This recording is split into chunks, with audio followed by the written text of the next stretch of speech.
30শে অক্টোবরে যাদের বয়স 18 হবে শুধুমাত্র তারা ভোট দিতে পারবে। তার মানে আগামী 6 মাস পরে যে নির্বাচনটি হবে ওই দিনও যদি কারো বয়স 18 হয় সে কিন্তু নির্বাচনে অংশগ্রহণ করতে পারবে না।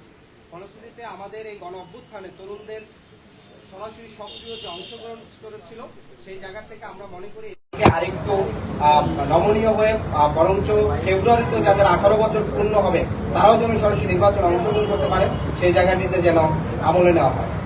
আমরা এর আগেও আমরা আমাদের বক্তব্যে বলেছি, আমরা বর্তমানে যে নানা ধরনের বিষয়গুলো দেখতে পাচ্ছি, পুরনো যে এস্টাবলিশমেন্ট বিশেষ করে সরকারের ভিতরে থাকা বিভিন্ন সংস্থার কিছু সদস্য, উচ্চাকাঙ্ক্ষী কিছু সদস্য যারা পূর্বের নির্বাচনগুলোকে নানাভাবে প্রভাবিত করে একপাক্ষিক একটা প্রি ডিসাইডেড ইলেকশন করেছে, বিশেষ করে 2008, 2018 সাল কিংবা 14 এবং কি সর্বশেষ 2024, সেই চক্রটাকে আমরা এখনো নানাভাবে সক্রিয় দেখি।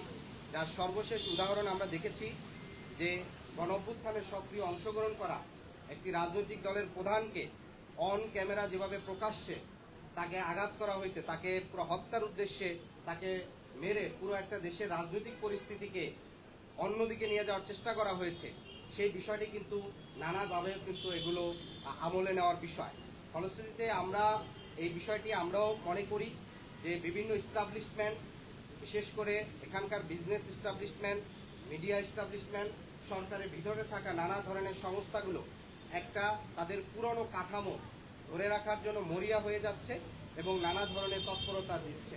ফলশ্রুতিতে আমরা সরকারকে বলেছি, সরকারের পক্ষ থেকে যে তদন্ত কমিশন হয়েছে, গুম কমিশন, তারা কিন্তু গুমের ক্ষেত্রে এইসব সংস্কার বিষয়ে তারা সুস্পষ্ট অভিযোগ আনছে এবং গুম কমিশনের পক্ষ থেকে স্পষ্ট করে তারা বলছে, বিশেষ করে ডিজিএফআই, এনএসআই, এসবি, সিটিটিসি সহ র্যাব, পুলিশের সরাসরি গুমের সাথে তারা জড়িত থাকার অভিযোগ করছে।